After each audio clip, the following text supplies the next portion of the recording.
మేషరాశి వారికి ఐశ్వర్యం పెరగడానికి, లక్ష్మీ కటాక్షం కలగడానికి ఏం చేయాలో మీకు తెలుసా? మేషరాశి వారిది అగ్నితత్వం.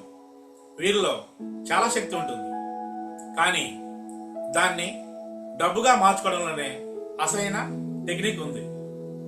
మేషరాశికి అధిపతి కుజుడు.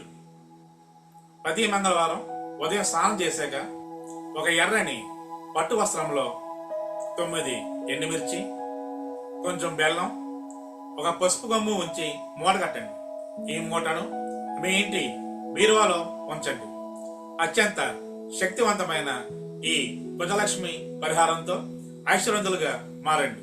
మీ జాతక సమస్యలకు శాశ్వత పరిష్కారాలు కావాలన్నా, మీకు పర్సనల్ గైడెన్స్ కావాలన్నా వెంటనే 8985 7738కు జాతకం అని వాట్సాప్ చేయండి.